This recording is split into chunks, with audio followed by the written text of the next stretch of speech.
I'm delighted to introduce Sarah Thapa, who's a migration lawyer down in Sydney. Now, I've been recruiting for 22 years, both here in the UK, here in Australia, in Brisbane, and also the UK. And I have never found such a shortage of candidates in all those 22 years. And I was thinking, is it just me? And I talked to lots of other recruiters and clients, and they find a similar things happening at the moment, which seems a bit strange. But then I thought, obviously, one of the issues is migration. And I was chatting to Sarah, and I was like, well, the trouble is nobody can come in, really. And she said, oh, yes, there are pathways. And that's how we set up this particular call that we thought would interest people. So to give you a bit of background about Sarah, Sarah is a lawyer and the founder of the Migration Agency, which is a visa and immigration consultancy which enables companies to access talent in a globally connected world. The Migration Agency is a purpose-led business, which I love, and 1% of product, people and profit is contributed to worthwhile causes. So, Sarah. Actually, last year it was around 10% of profit. Wow, that's brilliant. To causes, yeah. That's fantastic. Yeah, well, we've just handed over the keys to our first education centre of excellence, a school that we've been building in Nepal. So we're so excited about that, but we've been in sort of building phase even during COVID, and so yeah, we did get tipped over our usual commitments to help make that happen. So yeah, that's exciting. That's fantastic. And is that through the Migration Agency or through another party? Yeah, so I co-founded a philanthropic foundation called FONA. And my husband is from Nepal, and his village was impacted by the 2015 earthquakes. And so one of the initiatives that we undertook as a foundation was that we wanted to help build back one of the schools that was demolished, but sort of bring some of the collective expertise and brilliant thinking from Australia to the community over there. So yeah, it was a collaboration between FONA, the University of Melbourne, Thrive Research Hub, and a number of other different parties, include design. And we built this, well, we designed, master planned this really spectacular education centre using best practice, you know, thinking around education and how schools can actually serve a broader community.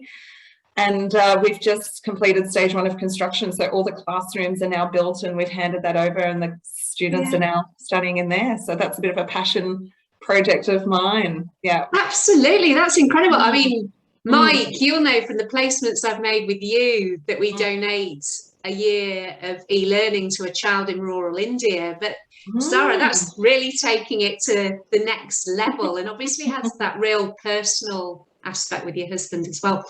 Yeah. Anyway, we'll crack on with migration. So yeah, Sarah, tell me a little bit more about your background and career history and everything. Yeah, sure. A snapshot there.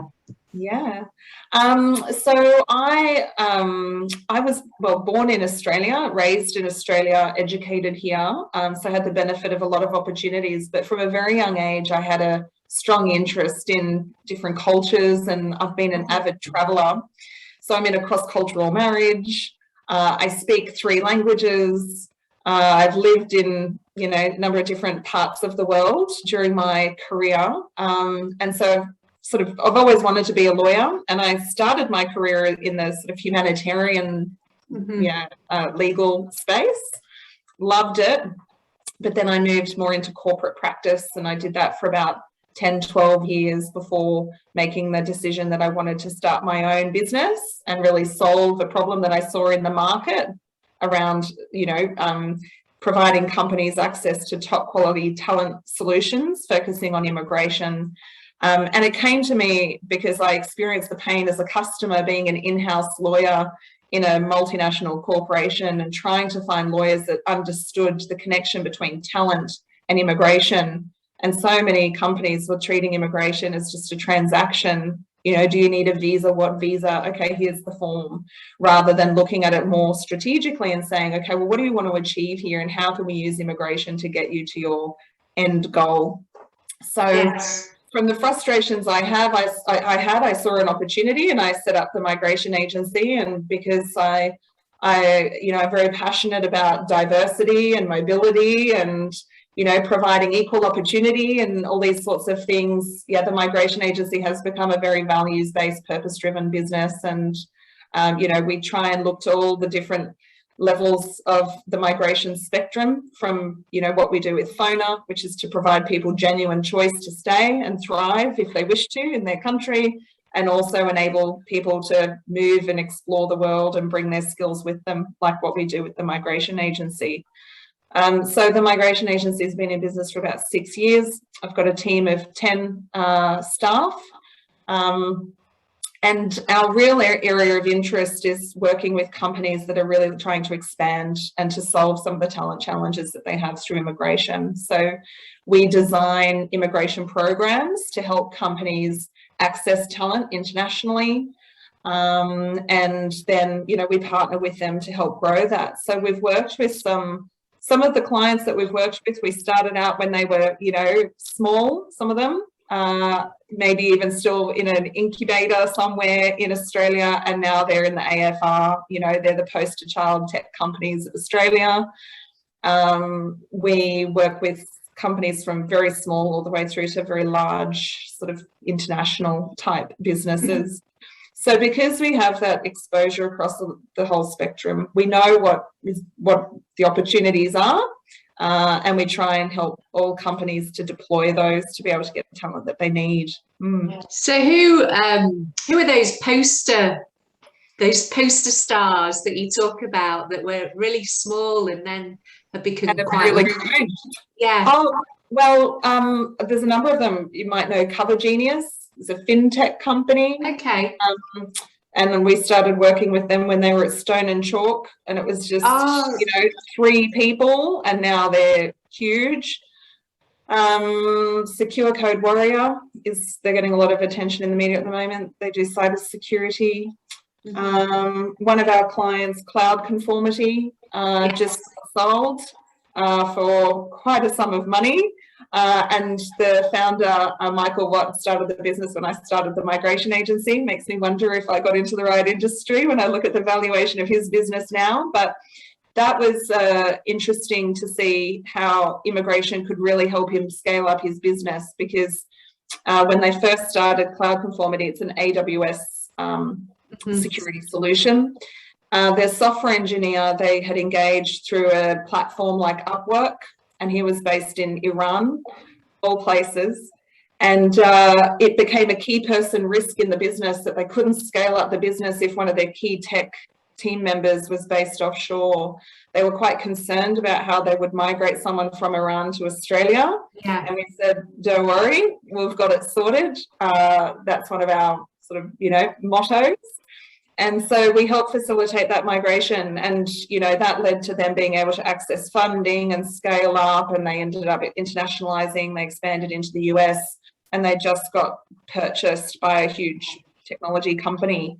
So yeah, that's how immigration can play a key role. And I'm quite passionate about how it can factor into business strategy, business growth. So you won't find us talk a lot about visa numbers, but what we are really interested in is how does immigration help, you know, enable a business's objectives. Absolutely, and being more values driven rather than just process and transactions, which I really love there. So from your perspective, why do you think migration is so important to the Australian economy and prosperity and everything? Look, I think there's a clear recognition by even the government that, you know, accessing talent internationally really gives Australia a strong advantage. Because as much as we're building pipelines of talent in Australia through our tertiary sector, there does we are living in a globalized world, particularly the tech industry. It's a, you know, highly mobilized and globalized labor market. And so I think migration has an important role to play. It does have some reputational challenges, obviously, that need to be overcome. But the reality is that people moving around the world and bringing their new perspectives, new experiences, languages, access to new customer markets, all of these things are actually a great enabler for business. There's a lot of research that backs up the fact that the more diverse a workforce, the more successful the company. So absolutely, I think it's really important. Definitely. And I'm doing a session like this tomorrow lunchtime, a panel event about diversity and about how it creates such a great advantage. In fact, Mike will tell you, despite the lack of immigration, I've recruited a team for you there, haven't I, from all over South America, Russia, Europe. Yes, people think I give you a picture of the world, Nicola, and point out all of the nationalities I want. It's not quite like that. That's wonderful. You have the United Nations in your office. Exactly. I get quite excited. And I've got a new nationality for you, Mike. And but I did a geography degree, so I love thinking, oh, where have you come from and what have you. So with regards to migration, what do you think are the main problems that your clients face when they come to the migration agency? I think there's a lack of awareness about how everyday businesses can actually utilise the employer-based immigration program. And that's sort of part of my role, really, is to just get out there and talk to businesses and explain how it is actually achievable. There's no one-size-fits-all approach to immigration. You don't have to be a big corporate. You don't have to sponsor lots of people. You know, you can create a program, you know, very bespoke to your organisation to sponsor that one key person or to do it on a more high volume basis. So I think there's an awareness challenge. I also think that clients, you know, maybe think that there's a lot of red tape. There's a perception that it might be too hard. And so they don't get involved in it. So it can create a disconnect then between great candidates who are looking for employment in Australia and can't get their foot in the door because an Australian employer wants permanent residency or citizenship, and employers are perceiving that it's all going to be too hard. And that's one of the things that we've tried to solve with the migration agency through our service model. Our team act as the extension of my team members act as the extension of the client's team to really get to know their business and help take a bit of the friction away and facilitate immigration in an easier way so that it's not burdening the client with lots of paperwork and process and documentation and so on. So yeah, I think there's also a perception that it's quite expensive. And, you know, there are costs associated with sponsoring someone on a visa. And let's face it, the government is usually increasing, not decreasing the costs. But when you consider the opportunity cost of not having someone in the business versus having a really talented individual who brings a lot of skills and loyalty because they've been provided an opportunity, potentially they're being sponsored on a visa in Australia, you know, it can provide some great advantages. So I think there's maybe a misperception about the cost benefit or, you know, weighing up the pros and cons of, you know, hiring an international person in Australia. Absolutely. And I think that, oh gosh, it's too difficult, not even bringing in the cost, the difficulty and the red tape and everything that you have to go through, which is quite difficult. So what skills at the moment are in demand? What's on the list that you can bring people into Australia? I'm glad you asked the question, because actually this is the real opportunity for the tech industry. The smart companies are looking for where the opportunities are and are really going after them. And there is a restriction on travel to Australia, but the government from very early on, the borders closed in March 2020, And from only a couple of months later, it was around May, June, that we started to see travel exemption pathways being created. So for the last 12 months, we've been spending a lot of our time on travel exemptions, so organising visas and travel exemptions for skilled workers. And the tech industry has really been earmarked to facilitate mobility, to help bring talent to Australia despite the border restrictions. So there's a demand list, as in the immigration program is based on occupation lists, so an occupation needs to be skilled and needs to be in demand, but currently there's also a priority occupation list, and these are the occupations that you can still bring people to Australia, can get travel exemptions for. So the occupations that are relevant, say, to a tech company are multimedia specialists, software programmers, software analysts, developer programmers, software engineers, ICT security specialists, maintenance planners. There are so many occupations in there that can be used to bring people to Australia. So anything that I just mentioned, there's a couple of others, but those were the ones that I just are the main ones. You can bring people to Australia. So it just requires that we, go through a few additional steps. So, for example, someone would need to be nominated for a work visa. They would need to apply for a work visa themselves. And we also now have to do a travel exemption request to get them permission to enter the borders. If an employer is willing to support that process, then they can still come to Australia. And I think as well, I was reading something that you posted that realistically, from a timeline perspective, it wouldn't be for somebody to start in September or October, but realistically, maybe early January, February. Would that sound about right from a timeline? So it's interesting. We are seeing such quick turnaround times for travel exemptions and priority occupations. It's actually better than if you were hiring someone onshore, which is ironic. So there's a few tiers of priority in the immigration program and how they're approaching employment-related visas. So the highest priority is someone who's applying for what we call a global talent visa. We can maybe talk about that as a topic for the tech industry too. Then there are the priority occupations. And then there are people who are just applying generally who are onshore, so in Australia, and then people who are outside of the country that don't have a travel exemption, so they're obviously not getting processed, they can't come to Australia. Yeah. So people who are offshore and getting a travel exemption on a priority occupation are getting processed equally as quickly as that priority occupation in Australia.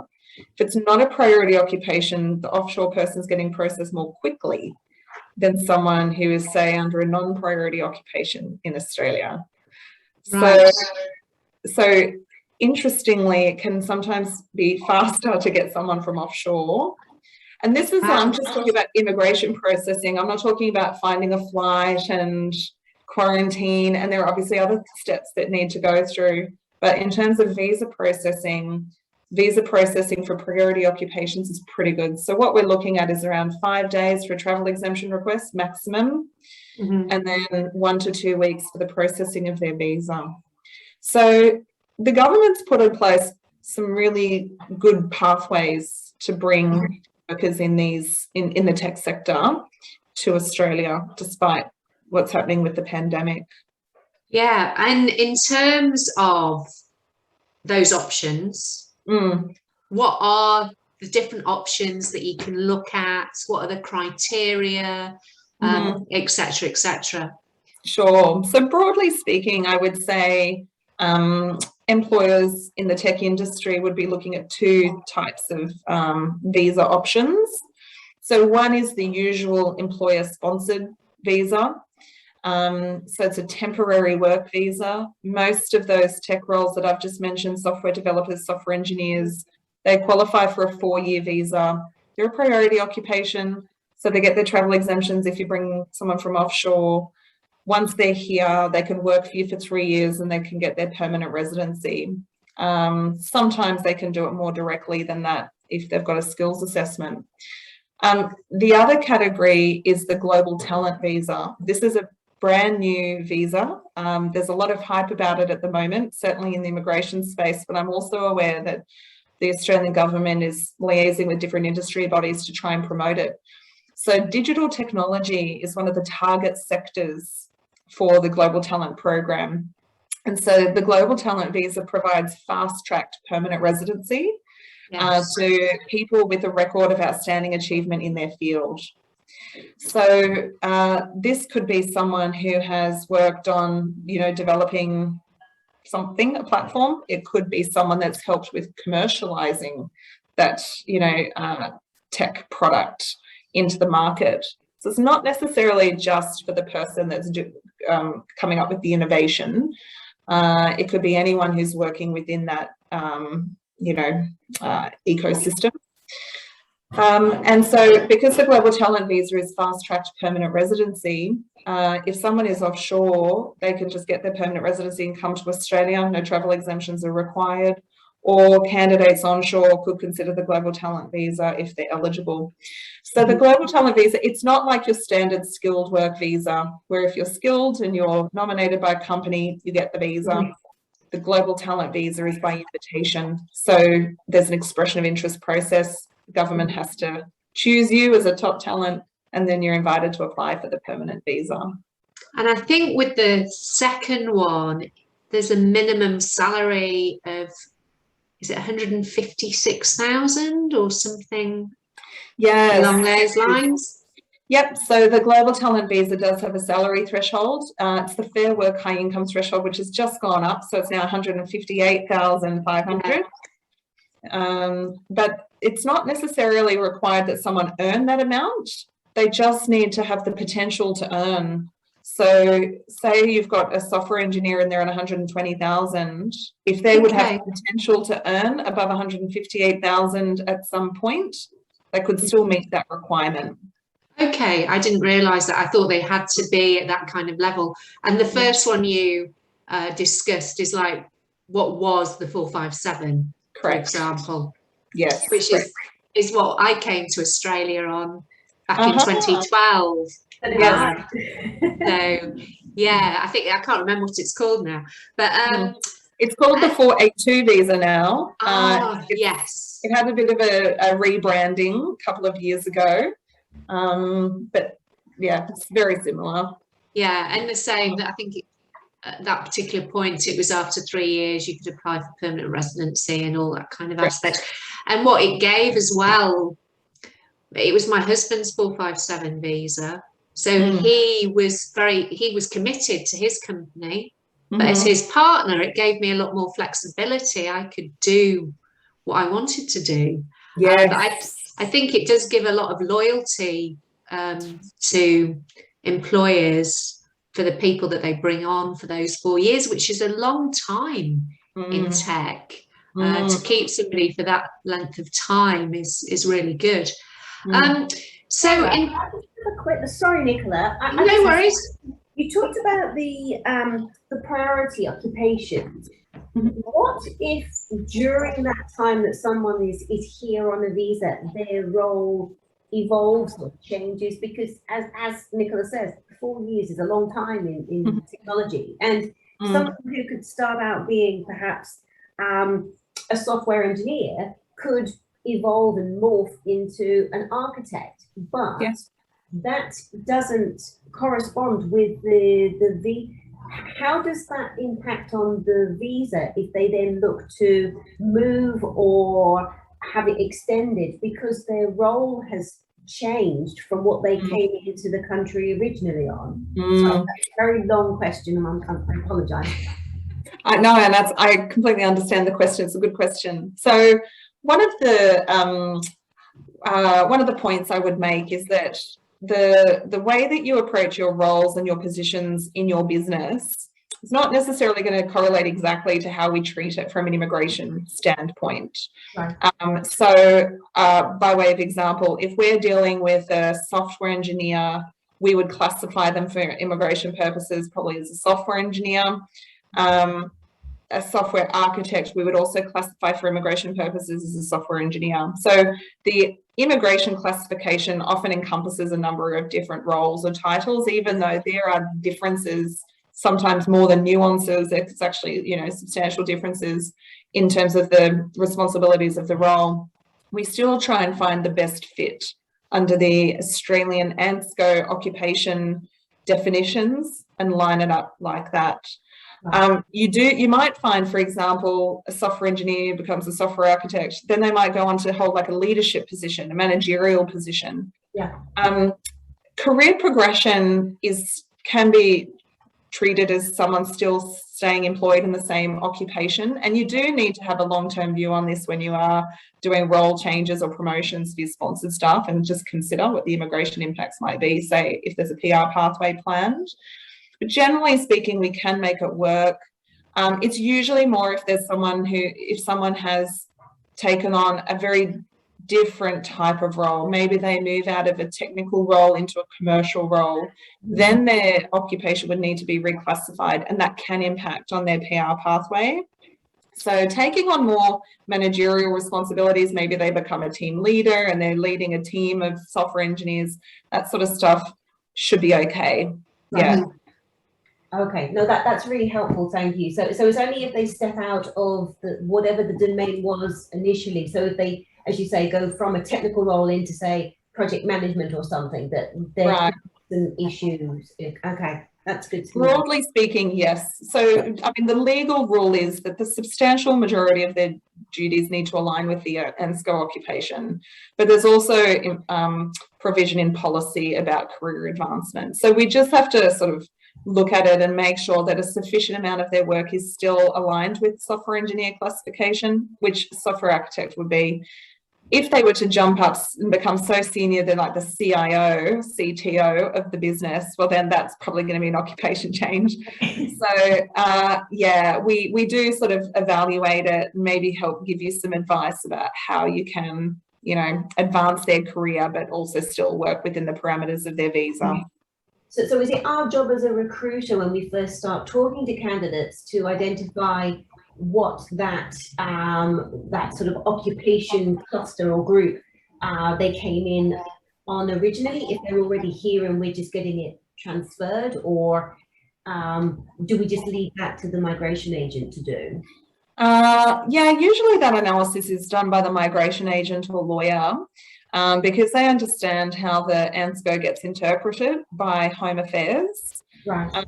But in the tech industry, the roles tend to be quite self-explanatory. So, you know, software engineer kind of, you know, is clear. There are a number of different occupations that can seem similar. So ones where we do see it can be a bit unclear might be, you know, analyst programmer, developer programmer, software developer, like what's the difference between all of them? And it's a bit fluid often. Sometimes more than one would fit a role. But yeah, usually the classification that is done in the preliminary assessment done by the migration agent or lawyer up front before you make a decision to hire and the strategy is determined for that visa sponsorship. Okay. Thank you. That's okay. Thanks, Jo. And you mentioned, Sarah, that one of the problems that a lot of your clients have is they think the process is going to be too difficult, the cost is going to be too high. So what is the process and what are the costs involved? So if we're talking about just the straightforward, you know, employment work visas. So in Australia, employment or work visas are required to be sponsored by the employer. These are the 4-year visas, the standard, yeah. Yes. So the company would firstly become an approved sponsor. It's called standard business sponsorship. And that's a 5-year approval. So many companies just maintain that all the time. So they've always got their sponsorship approval in place so that if someone comes up and they need to sponsor them, they're ready to go. And then, so that's a one-off cost. It usually costs around $3,500 to put that in place. And that's a 5-year approval. Then when a candidate is identified who needs a visa, then the company needs to nominate that individual. It's called a nomination application that gets put in. That's all about the position. It's about the recruitment efforts that the company has made to try and find an Australian worker. It looks at the salary. Are you paying the worker at market rate? Looks at the terms of employment. It's all about the position at that stage. It's called the nomination. And then the third stage is the visa application. So that's the visa lodged on behalf of the individual. So they usually get done at the same time. They don't have to be done one after the other. Saves time. Unless we would be concerned about, we're not sure if the nomination is going to get approved. That happens occasionally if it's borderline whether the position is sufficiently skilled, for example, or sufficiently aligned to a sponsorable occupation, but not really an issue if it's a, you know, a software professional. So that's sort of how it works. Most of the tech occupations are on what's called the medium to long-term skills shortage list. So there's a few different lists. There's a short-term list and a medium to long-term skills shortage list. The medium to long-term skills shortage list means that these skills are in strong demand and shortage in Australia. They get a 4-year visa. Other types of roles that aren't as in severe shortage, so for example, recruitment consultant, or a marketing person, or a salesperson, they consider that to be a little bit more, you know, accessible in the labour market. So they don't consider that to be in shortage. It's on the short-term list. They get a 2-year visa. Yeah. So different roles in your business might fall within the 2-year or the 4-year stream. Mm-hmm. And currently, if you're not sponsoring a priority occupation, then you would really need to be recruiting from within Australia because of the border restrictions. Although, that said, there are additional travel exemption pathways that we're using for other occupations where the business is still in a critical sector,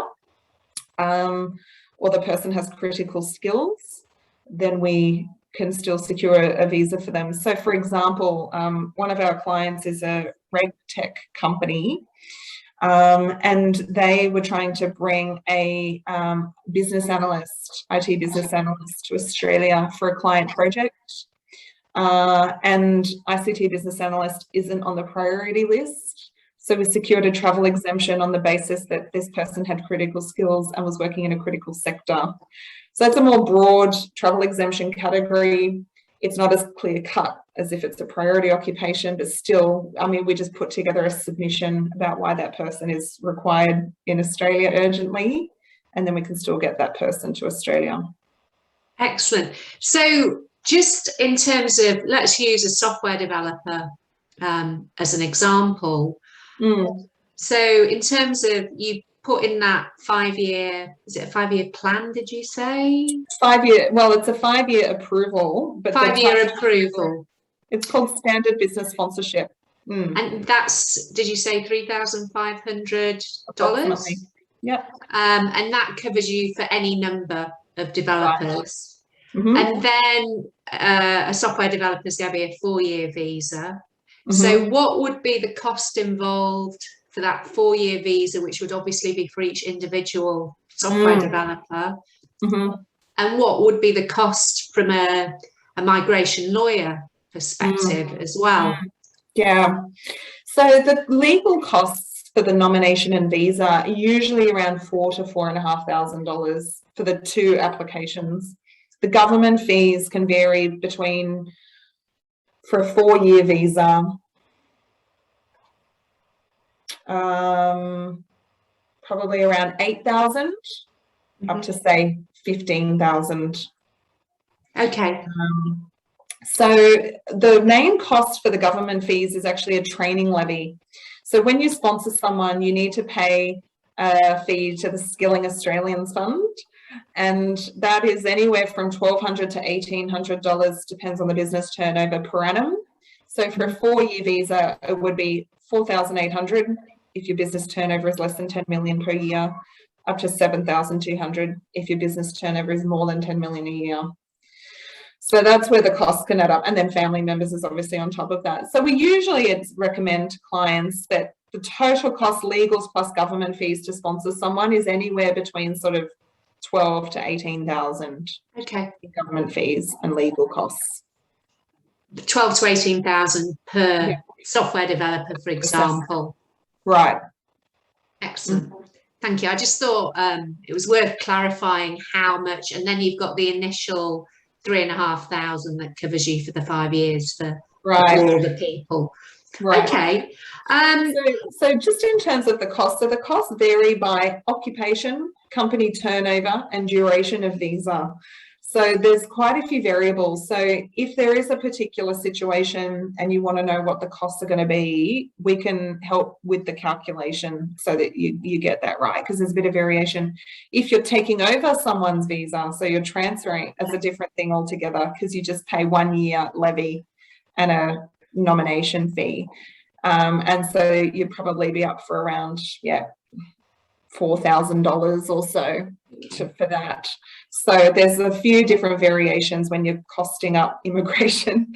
So that's somebody who's here on a visa already, not necessarily a 482. Say, for example, they were a graduate visa, which I think is a 485. Could you then take them on a 482? And if they're on a 485, you can employ them on a 485. And then towards the expiry of that, then you would need to sponsor them if they are not already securing their own permanent residence independently. Okay. So then it would be a new nomination and a new visa application. It would be brand new sponsorship required. Yeah. Okay, excellent. So, travel exemptions. How do we overcome those? And what's the process there? How difficult is it, etc.? So look, we're doing a lot of travel exemptions. So we've had some first-hand experience. We're really starting to build up our knowledge and understanding of how these work. Travel exemptions were pretty much there was a set of guidelines that got published on the Home Affairs website, and we just had to, figure it out as we went along. There's not a lot of detail around it. There's just some very broad categories. But now I think we've got a much clearer understanding of what the government is looking for with these things. So broadly speaking, there's 3 pathways that will be applicable to you in the tech industry. So one is obviously the priority occupation list pathway. So that's for people whose skills are on the priority list. Like software developers, software engineers. Yeah, right. If it's not on the list, so like my ICT business analyst example, it's on the medium to long-term skills shortage list. So it wasn't a priority occupation. We relied on the second pathway, which is that they were working in a critical sector. So tech is considered a critical sector. And so that's fine. With sales, marketing, analysts, a number of different types of skill sets that we could still get an exemption for under that category.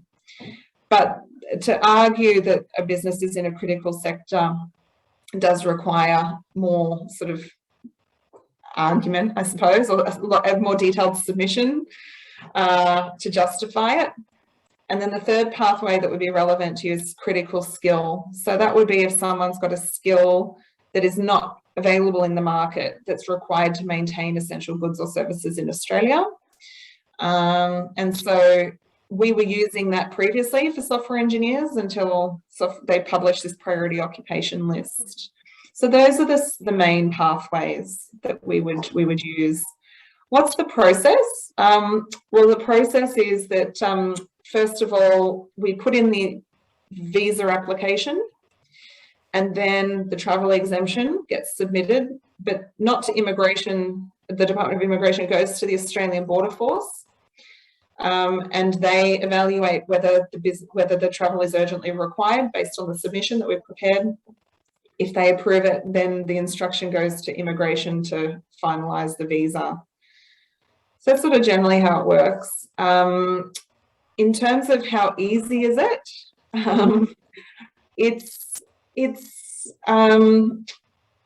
probably it's something that I think is not self-explanatory. It looks a bit deceptively easy on the website because it's just a form, you know, website, and you can quickly populate your details in a form. You're like, oh, that was really easy. But actually behind it, it's knowing what the department or the Border Force is going to be looking for to justify the need to travel. So we put together a very detailed submission where we provide an overview of the business. We highlight how they fall within a critical sector, how the person's skills are critical, why is there no Australian available to perform the role, why can't the role be performed remotely, what would be the impact on the business if the person can't come, how are they benefiting the economy or Australia's COVID recovery. So we go through all the different sort of limbs that we know the Border Force look at in our submission. Since the lockdowns across Australia, so the last couple of months, we've noticed that the Border Force has been more inclined to reject travel exemptions. So we have been responding to that by providing a lot more evidence rather than just a submission, but proof that, you know, what we're saying is true. So we might provide, you know, documents like customer contracts or, you know, evidence of some commitment that needs to be met by that person performing that role, evidence of the shortages in the market. So we actually go to quite some lengths. I was having a chat about it with my team, and we said we feel like the travel exemption, we spend more time on the travel exemption than we even do on the visa applications now, just because they're so important to get that person into Australia. Well, absolutely. And I mean, obviously you're in Sydney, you're in lockdown. It is a bit of a finger in the air. How long is it going to last? But do you think when the lockdowns finish, will that open up the travel exemptions a bit more, or make them, what's the word that I'm looking for? Draconian? Yeah, look, when the lockdowns, when COVID cases in the community were growing, they reduced the cap on international arrivals. They halved it from 6,000 and something to 3,000 and something. So it's clear that they then need to restrict the number of exemptions for people to enter the country. And we're seeing that now. So not every person qualifies for an exemption, you know. It really does need to be someone in a critical sector, a critical skill set. We have also noticed that Border Force is asking for a lot more evidence. So they'll say, prove to us that what you're saying is true. So give us a copy of that customer contract that you said that you need to, that needs to be delivered by that person. So they're scrutinizing them a lot more. I expect once things calm down, we thought that we would come out of lockdown and go back to how things were pre-lockdown, but I feel like we're going to be in lockdown until we see the vaccination program roll out, you know, goals achieved. And then it's also already been made clear that once that is achieved, we're also then going to start to see more reopening of borders as well. And I think it's going to be linked to vaccination. So we thought initially that maybe they would change or expand the travel exemption categories. I think maybe they'll keep those as they are, and then we might see more sort of focus on vaccination. As a sort of a pathway to come and go from Australia. It's hard to say, but I think for now I can't imagine that the exemption categories are going to change too much.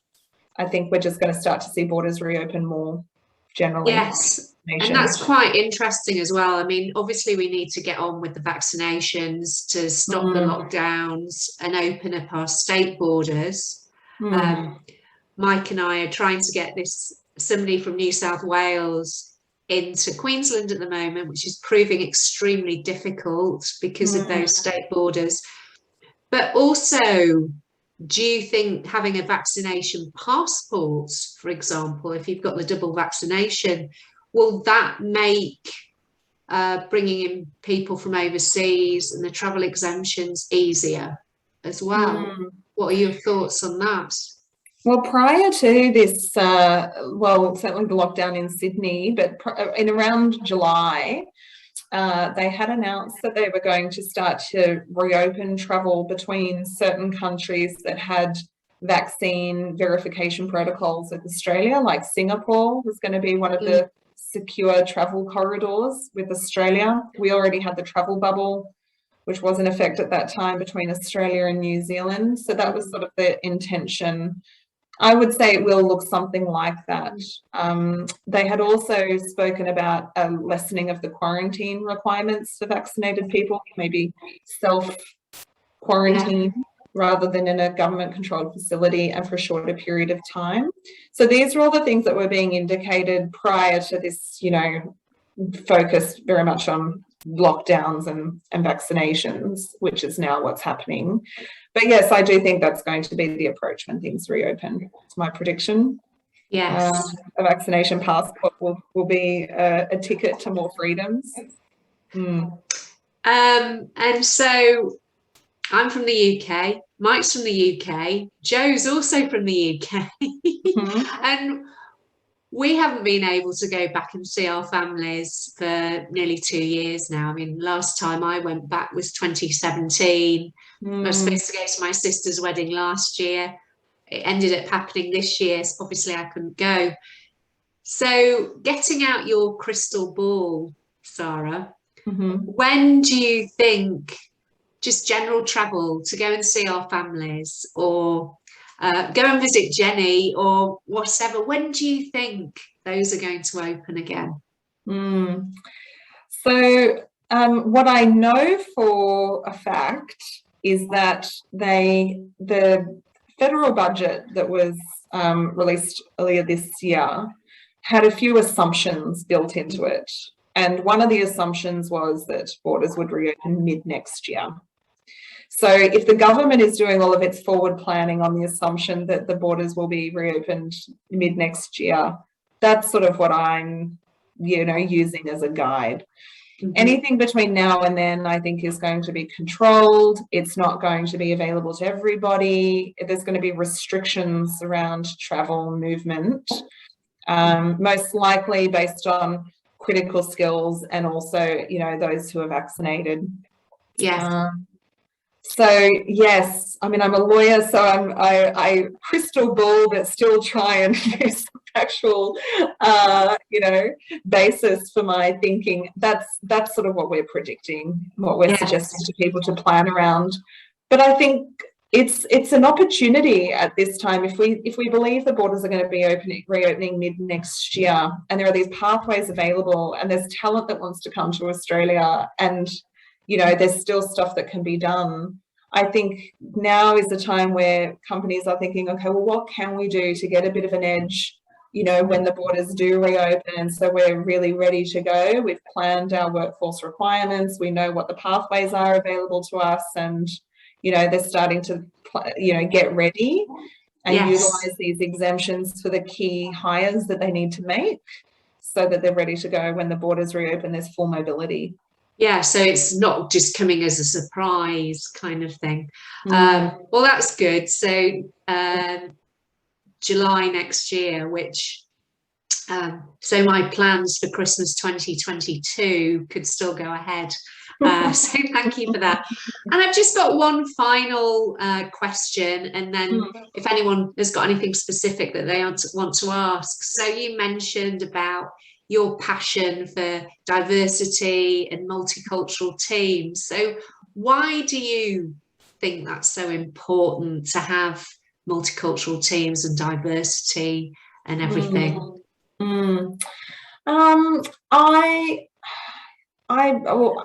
There's a lot of research. I mean, Harvard has done a lot of research. I usually quote their statistics around, you know, diverse teams and how they are proven to be, you know, better for business.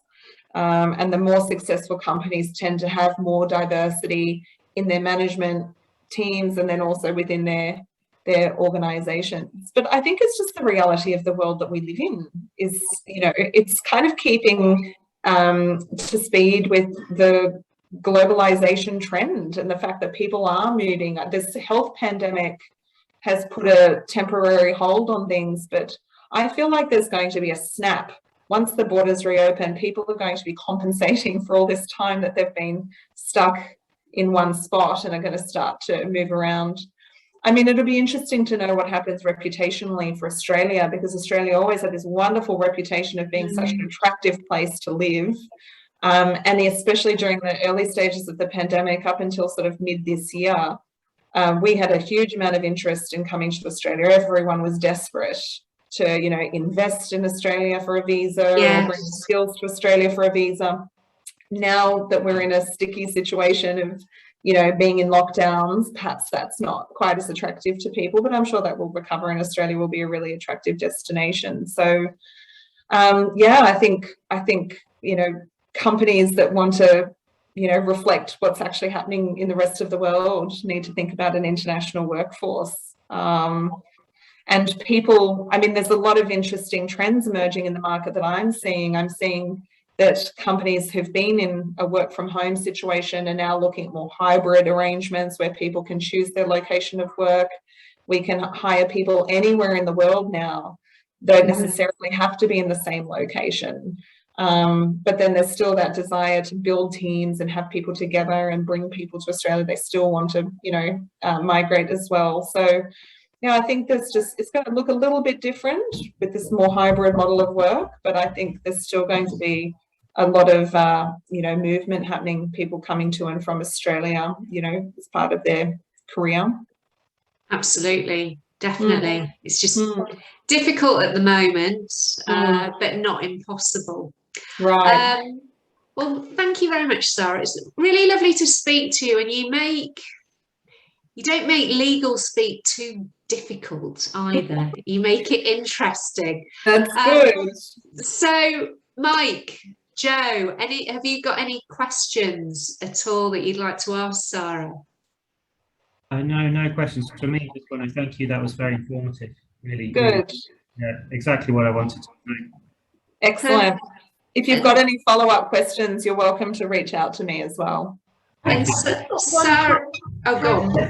Sorry. Right. I was of the impression that before you even put the nomination, the company puts the nomination in, there has to be record of the role being advertised on, is it Job Active, which I find a shocker, and I do it to tick that box, that the applicants I get are laughable for the ads that I've actually placed. Why do we have to do this box ticking exercise on a website that is, surely if it's gone on to Seek, that should be sufficient, because you're putting the advertisement in a place that is applicable to where those people are going to be looking.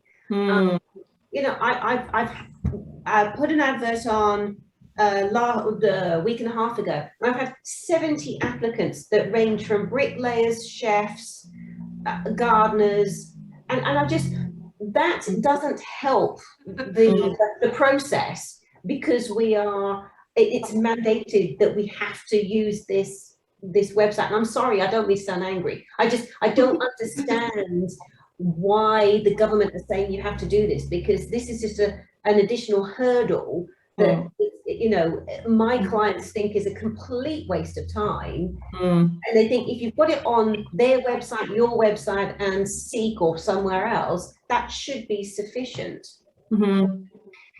Yeah, it is really frustrating, isn't it? Look, I think it's an example of the government coming up with an idea to try and tackle this issue about, there was an issue of rising unemployment when the pandemic started last year.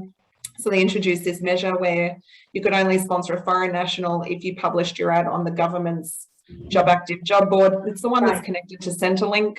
So, you know, people who need to apply for jobs to maintain their social security benefits have to, you know, make a certain number of applications. So the government has visibility of what's happening on that platform. I mean, I guess the argument could be made, if a genuine software engineer who's unemployed in Australia and applied through that platform and you didn't offer them a job, then there's a chance if you got looked at that the government could see that at the back end. We don't really know how much they're actually looking at that though. But the reality is very different. It's just a big pain for a client. And actually, I was talking to a client this morning about setting up their Job Active website to do their labour market testing. And I was trying to explain to them how they do. I actually don't even really fully know. There's a couple of people in my team that have helped walk clients through it because they've made it so complicated now to register for Job Active. If you're not already, that should be the first thing to do, is get a Job Active account if you need to sponsor someone, because it could take you a couple of months to get it sorted.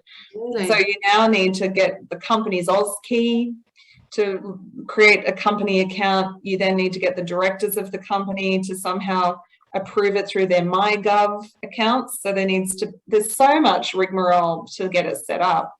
And it is a bit frustrating if you're trying to do a quick immigration application and the Job Active board isn't set up. But I mean, as a recruiter, what we're saying to recruitment firms is get your Job Active board set up so you can offer that as a service to customers, so you can be running ads.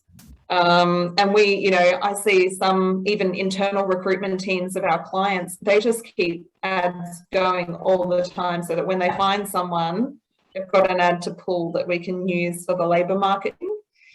So yeah, it can be a bit of a rigmarole, and unfortunately it's gotten harder. So if you're in a big organisation and the directors have no involvement in the business, it's harder to get them to sit down and set up Job Active. But unfortunately, it's just what someone in the Department of Home Affairs thought was a good idea at the time. Okay. That was a great point though, Jo, as well, about setting up the Job Active accounts, which would be really useful to clients if you've already got that, so you can use it as proof of so a CCAD and the response that you've had from that and the searches that you've done is not enough proof. No, you need an ad on 3 job boards now. It used to be 2. So Seek is one.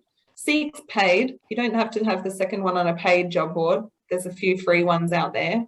And then Job Active is now a 3rd one. And that's a COVID measure to make sure that roles are being advertised to unemployed Australians. Yeah, okay. No, that's interesting. My top tip for those Job Active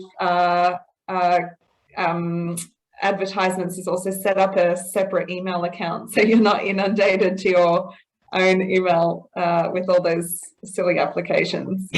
Yeah, and people do, I've had them through Seek where people apologise for applying because they know they're completely wrong, but they say, I have to do this to keep my social security. Right. Which it does seem a little bit of a nonsense, but we're getting on to a different topic there. And also Sarah's got a fact sheet and a checklist that she can send to Mike and Jo, which you'll find useful as well. Yeah. Actually, what I might do, Nicola, is we've talked a lot about the employer-sponsored work visa and a bit about the global talent visa. So I'll share a fact sheet about both of those visas just so you've got the details about how they work. And then the checklist that we've got a global mobility checklist, which is a tool for HR or business leaders to manage the whole sort of move immigration process for a team member. So you can use that as like an internal process document. And we share that with our clients. So I'm happy to share that with you as well. So you can use that for your international hires. Awesome. That's brilliant. Well, thank you so much, Sarah. Anybody got any questions, or I shall let you? All good. Pardon? All good. Thank you. Thanks, Jo. Good to see you again. Well, not see you. See your orange. Yeah, sorry. Technology beat me today. No problem. Well, thank you very much, Sarah. And thanks, Nicola. Yeah, it's great to meet everyone. And yeah, send those details. And what I'll do is I'll forward it on and I'll CC you in so that Mike and Jo can contact you if they want to ask any migration questions that I don't really know the answer to because I'm not a migration lawyer. But thank you very much. Have a lovely afternoon. Thanks. And I'll speak to you soon. Thank you. Thank you. Thanks, everyone. Thank you. Bye-bye.